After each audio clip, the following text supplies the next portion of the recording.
Chapter 6. The Beginning of the Christian Era. On the history of Christ himself, the founder and the foundation of the Church, I do not mean to enter. It would be impossible to treat of it in a profitable manner without devoting to it more time than we can afford to spare from an ecclesiastical history in the restricted sense.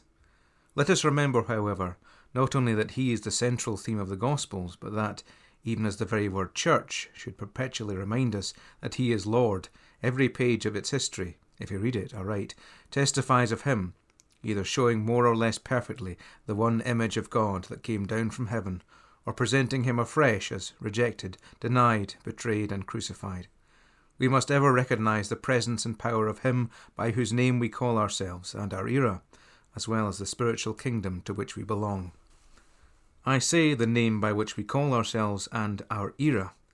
Even to the present day, however, the date at which he was born, who is justly said to have moved the history of the world from its hinges, with whom the history of the old ends and the history of the new begins, has not been determined with certainty.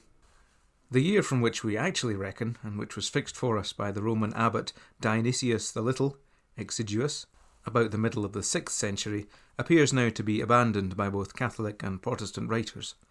Some of the latest inquiries have led to a decision in favour of 747 or 748 from the foundation of Rome. There is no difficulty in showing that it could not be later than 750, for we have the positive statement of the Jewish historian, which there is no reason to question, that King Herod the Great died in that year. And we know from Matthew that the monarch was alive when Christ was born, and for a time left altogether indefinite subsequent to that event.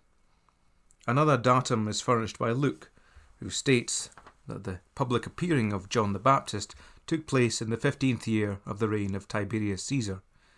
It cannot be said that this datum of itself would lead to a satisfactory conclusion, but it goes some way to confirm the result reached from the former. If we include in the reckoning the 2 years during which Tiberius reigned along with Augustus, and thus fix the beginning of his reign at the year 765 AUC, then we have, by adding 15, the year 780, as that in which John's manifestation to Israel took place. Now we know that Jesus began his public ministry soon after John's appearing, and that he was then about 30 years of age.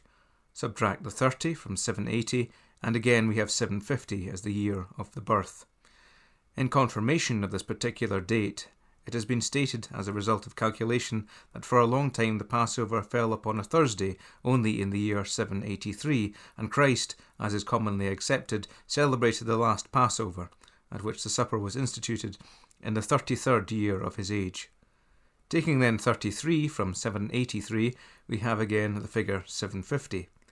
It must be admitted, however, that the datum furnished by Luke when speaking of the imperial census in Palestine at the time of Quirinius, the governor of Syria, would lead to a somewhat later date. It would appear from what has been stated that while we have the negative certainty that Christ was not born in the year from which we are accustomed to reckon, we have nothing more than probabilities, more or less strong, as to the actual year that should be substituted. The difficulty of fixing the exact month and the exact day is still greater, so great that the attempt is now almost universally abandoned. A recent Roman Catholic writer expresses his astonishment at the confidence with which some authors belonging to his own church arrive, by the boldest of combinations, at the conclusion that Jesus was born precisely on the 25th of December, while the great father St. Jerome, in discoursing on the Nativity, says, Sive hodie Christus natus est, sive baptizatus est, diversa quidem fertur opinio in mundo et pro traditionem varietate sententia est diversa. Opinions and traditions were equally various on the points.